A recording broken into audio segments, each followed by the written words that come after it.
Hello and welcome to another episode of Statford Bridge. Chelsea by the numbers. The number today is 30 million. 30 million pounds, because that is the release clause that Chelsea are going to be paying for Liam Delap, the Ipswich striker. Ipswich went down. Delap had a relegation release clause. He played for Enzo Maresca with City's PL2 team. Scored 12 goals, bunch of penalties in there. It is what it is. And I think some people are really excited about Liam Delap, and I think some people are really down on Liam Delap. And I think it's important to kind of go through the things he's actually good at, because I think there's often the temptation to talk about what players can be rather than what they are. And the reality is Chelsea are in a situation where they've qualified for the Champions League. They've come in the top four. Chelsea need to buy players and use players for what they are right now. Not what they could be, not what they will be, not what they will be in. They might be what they are right now. And so I think it's important to go through that. So let's go through the data and look at some stuff. And we've obviously got some video there too. So a couple things. The data on Delap is not that strong. And what I mean by that is he does not tend to do things the way like orthodox strikers do. Like when you look at his radar plots or his wheels, the top two are from Ipswich this season. The bottom two are from Hull last season. One is the striker template. One is the target man template. And you look at some of the things he does and what stands out, and you say, okay, starting from the top, doesn't score that much. At either stop, he scored about 0.35 non-penalty goals. That's not bad for an Ipswich team that were like truly abject in the Premier League. That's okay. His shot quality, between low and league average. Non-penalty XG because he doesn't take very many shots. Not great. The shot volume is a legitimate problem. He creates a lot of shots, and he moves the ball into the box for himself. He creates a high proportion of his shots for himself, and he moves it into the box, and he dribbles and channels pretty well, pretty consistent. Turns it over a little bit. Defensive activity is kind of whatever. Again, a lot of these are Ipswich-related things. He creates an okay but not spectacular number of shots for other people, but the quality of those shots is clearly very low because the XA is very poor. I am really trying to figure out how you create 2.5 shots for other people every game and you only get 0.05 XA. Like, that is, you're passing it to people to just shoot from wherever, which is pretty impressive. And I know these radars are a little bit small for you to see, but it is what it is. And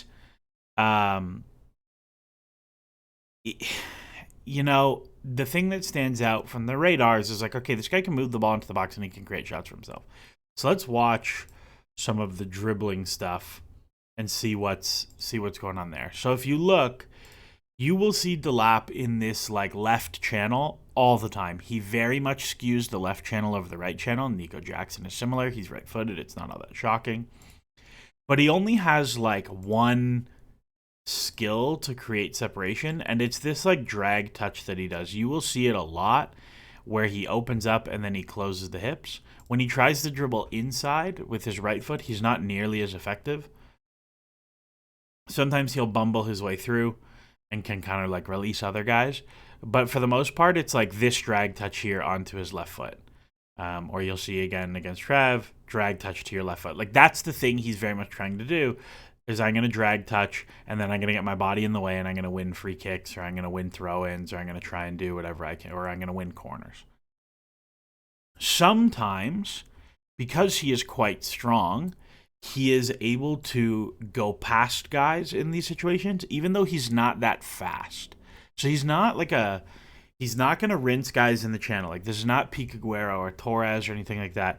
But he is going to get his body in front of the defender and then try and get the angle, and then he can attack and try and cut back or cross or do whatever he wants. But he is very much like drag to the left foot. Like, that's the thing he does in that channel.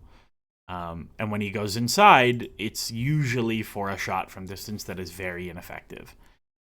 So you look at the dribbling stuff and you're like, okay, he gets into the box a little bit, but it's mostly to drive to his left foot to take shots.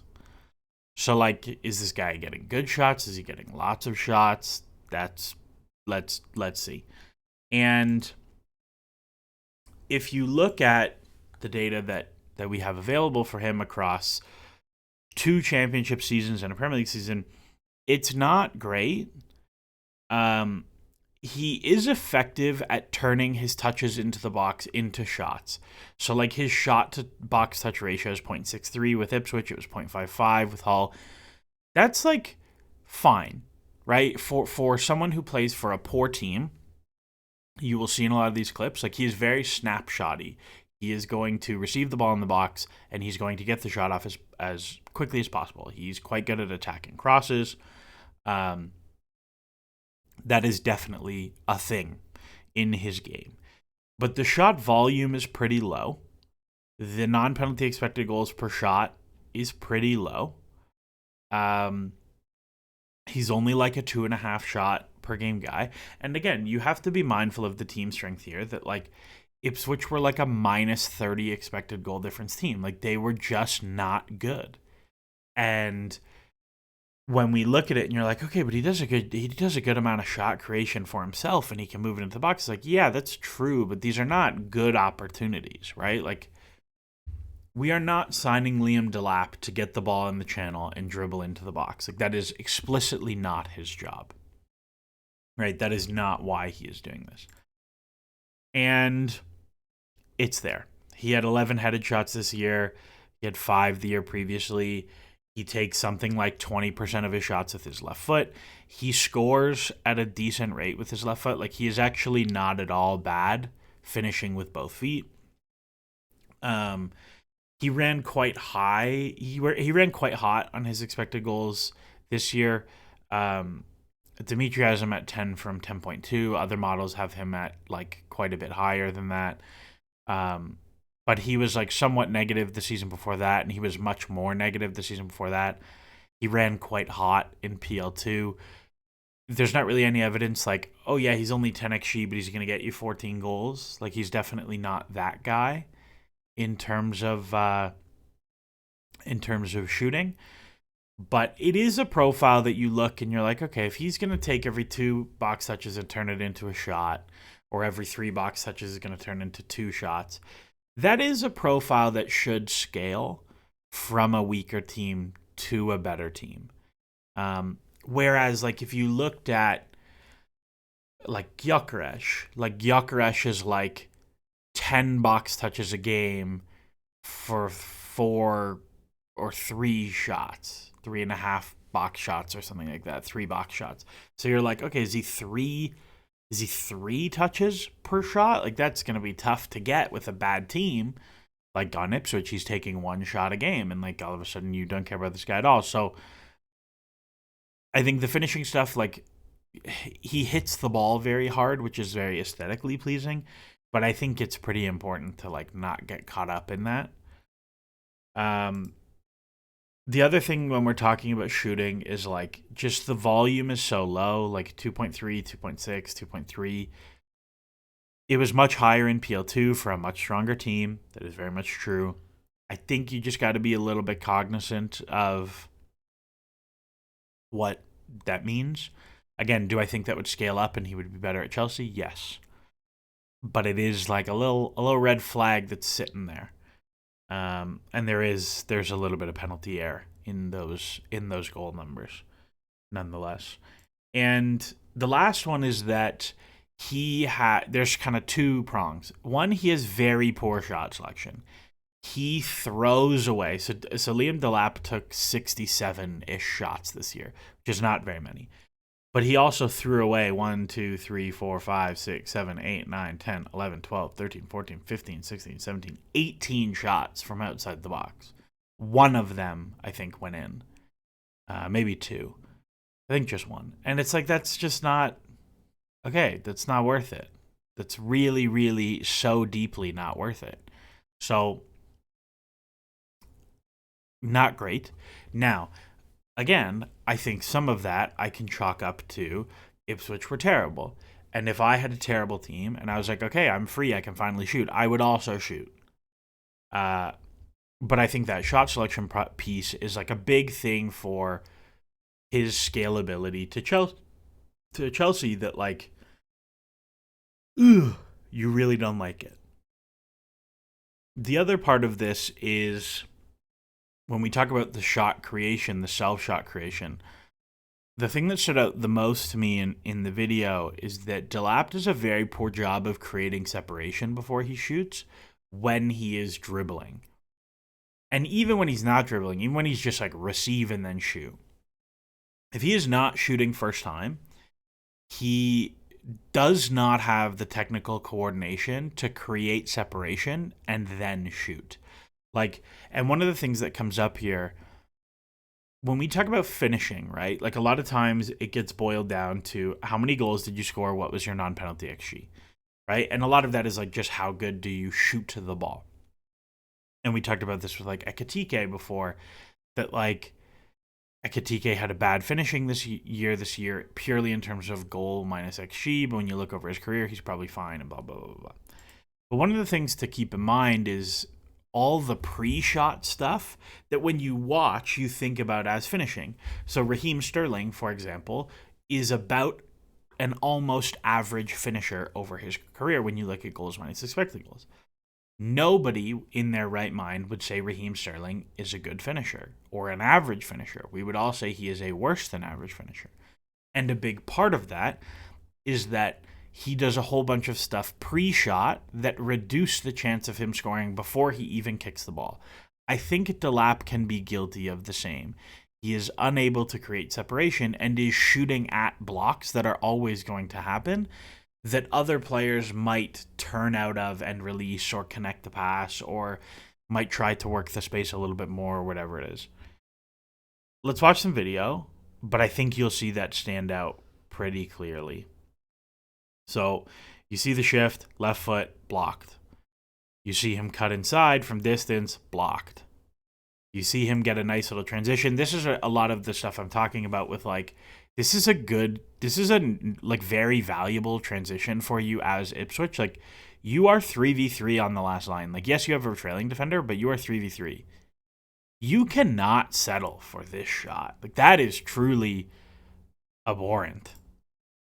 And you can imagine in a similar situation if he does this for Chelsea, like let's say this is Cole Palmer and that is Nani Madueke, like they're going to rip your head off if you shoot this ball and don't play and let him go 1v1 or keep driving to slip someone. Like it is stuff like that that I think has to leave from his game.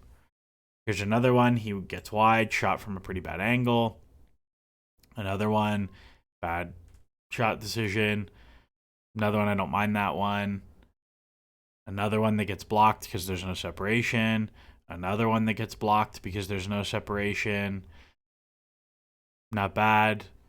This game, he absolutely ragdolled Archie Gray, so it was okay. There were some less bad ones. So that kind of, there's a lot of shots from distance, a lot of shots get blocked that I think are like very much wasted possessions.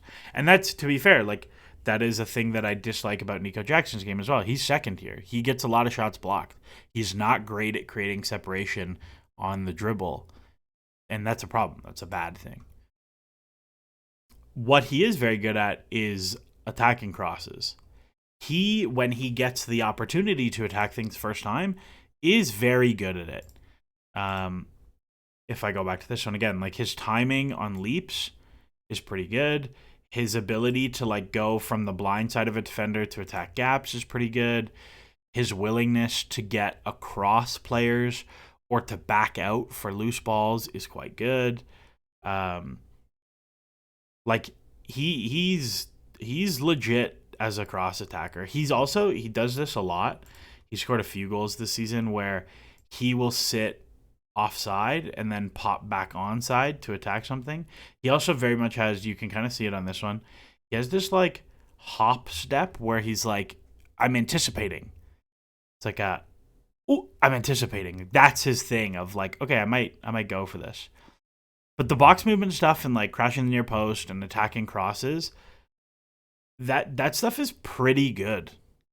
It is pretty good. His footwork to attack headers is pretty good. Like I'm this stuff translated more in the video than I was expecting it to. And when you think about the things that Chelsea have struggled with, like a lot of times they need that guy. Like you have Sancho and Madueke and Palmer and whoever getting into good spots or James crossing. And like Jackson's just not he does not attack crosses that way. Like he's not his box movement is lacking. It has not really progressed in 2 years. And so I think that is a thing that I quite like about Delap is like he is very good at even this one, like great movement to get across the front of the center back. Another one like pins and pokes, like they're just like they're not good goals, but they're just he's a garbage collector and stuff like that. I think is tremendously valuable, and Chelsea have been missing that kind of profile. The last part of his game, or the last two parts of his game, I guess, he does zero creation for other people. Like there is nothing there. Um, he doesn't touch the ball very frequently. He does not assist other players. He does not create shots for other people. He does not pass the ball into the box. He does not help the team move the ball forward. He does none of those things. At least not as a passer. And it is like the video is stark. This is like this so this is a 1 minute video. I'm not kidding you. This is almost every single forward pass he played this season for Ipswich. Good, bad, ugly. Like this is almost all of them. This one he overhits. Um, he plays some like okay balls out to wingers to then attack the box. It's the pass he wants to play the most is like roll and then spray the winger and then get inside. The other one is when you'll see it when he's in that left channel. This one, when he's in the left channel dribbling inside, he wants to play the overlap. But it's like, you are never going to be doing this for Chelsea. If you have, something has gone wrong. But like the actual passing stuff, like there is really nothing there. It's a lot of stuff that's overhit. Um, he's also like quite poor where he will get into situations where he is driving. Also, he just like hoofs the ball all the time. They're winning 1-0, I think, just before halftime in this clip, and he just hoofs it to nobody out of play. Here's a nice little slip for Smodix, like one of the few moments. And like here's a great roll, but then instead of just playing Enciso in the pocket, which is the correct pass, because if you play Enciso here, Enciso then has the choice of how he wants to attack the last line. Does he want to drive? Does he want to slip the winger? Does he want to play the other winger? Even here, you could play Hutchinson, do the same thing. But he wants to skip and go to the winger because he wants to go sprint into the box to attack across. Nope, goodbye. And instead of having a 3v3 in the middle of the pitch in an amazing situation, it's a turnover the other way, and now you're cooked. He doesn't really have like exceptional connective link play. Like he's not playing flicks around the corner or Olivier Giroud hold up for guys. Like it's just not a part of his game. And he is pretty guilty of, and Jackson is similar to this as well, that he like puts his head down to take yards and to drive and to carry. And because his head goes down, he makes so many poor choices in terms of slips and passes. Like this clip, for example, he has the winger in like a pretty great 1v1 to just like boom, and then you can get in the box and you can arrive, or you can go and play into a 3v2 over here or something. And then he goes to play the 3v2 and then tries to slip, but now it's too late because all the timing of the runs is wrong, and he overhits it, and now it's gone. He gets another one. The correct pass here is very much a slip in between for the 10 running in depth, but he drives and then tries to play a 1-2, which is never there because that guy has never shown feet and his head never came up, so he never saw it. And so that one goes away. This is with Hull the year before. This one's like a well-weighted slip that doesn't turn into anything. And this one's not bad. He gets a little bit unlucky. He probably plays the slip a little late here. But it's hard because the center back is there. But like maybe you want to play into the 2v2 because you can play this winger and the defender's facing the wrong way. Like It's not the worst decision in the world. It doesn't come off, but it's there's just like not a lot there. There's not squares for other people in the box. There's not layoffs for others to shoot. Like there's nothing. There's none of it there. It's not. There's none of that to his game, and I think that's probably the thing that will let him down the most at Chelsea. I think the shot volumes will come up because of the team. I think the attacking crosses will be useful. I think the dribbling stuff won't matter, but I think the lack of like connective juice to his game will be detrimental, pretty significantly.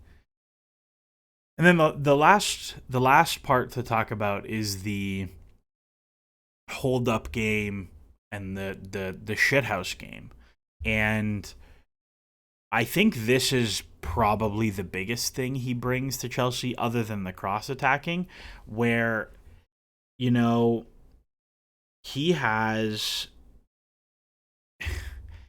a extremely unique ability to just swipe the credit card and win the most ridiculous free kicks. He's 81st percentile for fouls drawn. It feels like he's 1,000th percentile. And while he's 51st percentile for aerials won, like he is winning lost cause long balls against center backs who get a run up to just tee him up in the air.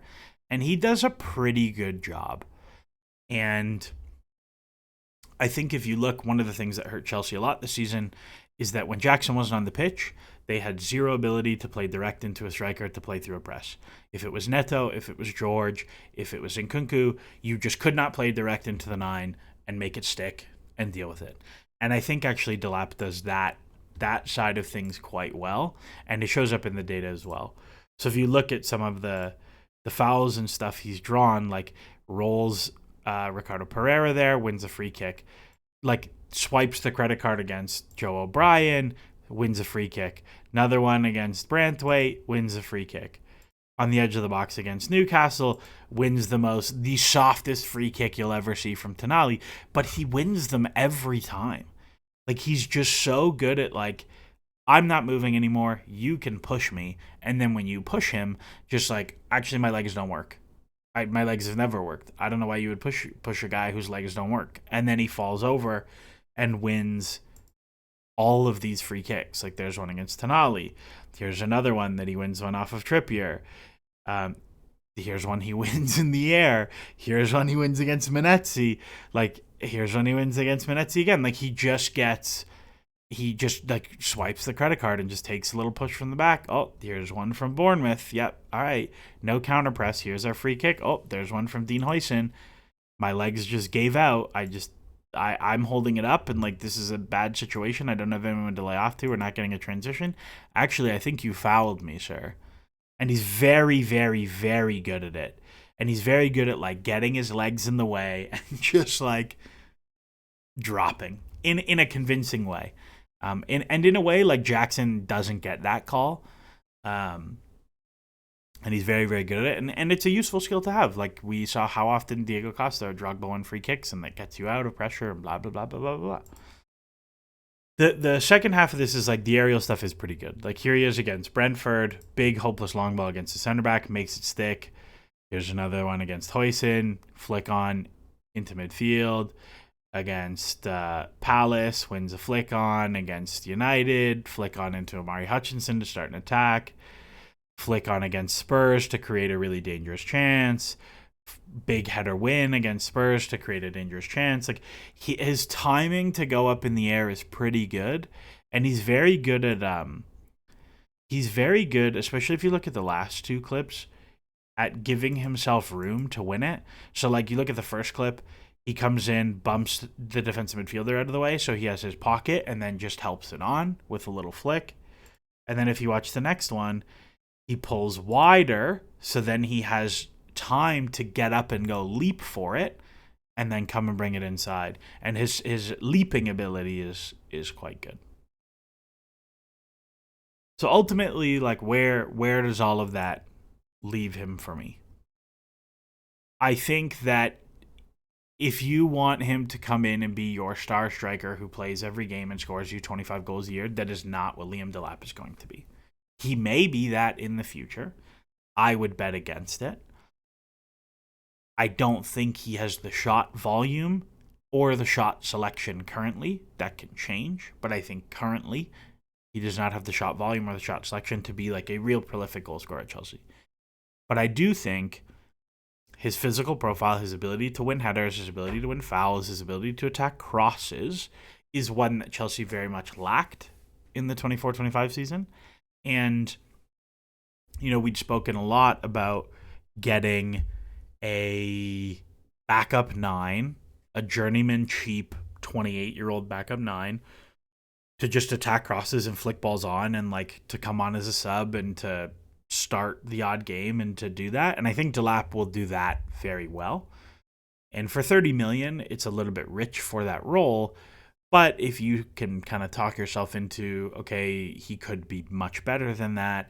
And if he's worse than that, it's going to be very easy for you to move on a homegrown striker to West Ham for 25 million in 2 years. I think ultimately I give the deal a pass. I don't love it. There are other deals I would have done, particularly if this deal precludes you from doing, say, Osimhen or Ekitike. But I think on its own, it's not a bad deal. And I will appreciate that the deal is done early. It's done on his medical will be Monday, June 2nd. He will almost certainly not attend the U20 Euros or U21 Euros or whatever it is, U21 World Cup, and will go to the Club World Cup with Chelsea. Like the business is done early. And that I appreciate, because at least now you can choose other things. You're not waiting and umming and ahhing over other things. So I'll give the deal a B. I don't love it, but I think it's fine.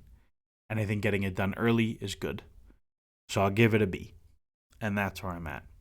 Anyways, that's all for me. We'll talk about more deals as they come out, and we'll talk about some other things. If you want to go watch a longer form transfer discussion about the squad and who I think should move and what positions I think Chelsea should target, we did a live stream on Saturday for about 2.5 hours. That there's some good stuff in there just before the Champions League final, and we'll go from there. As always, enjoy the soccer.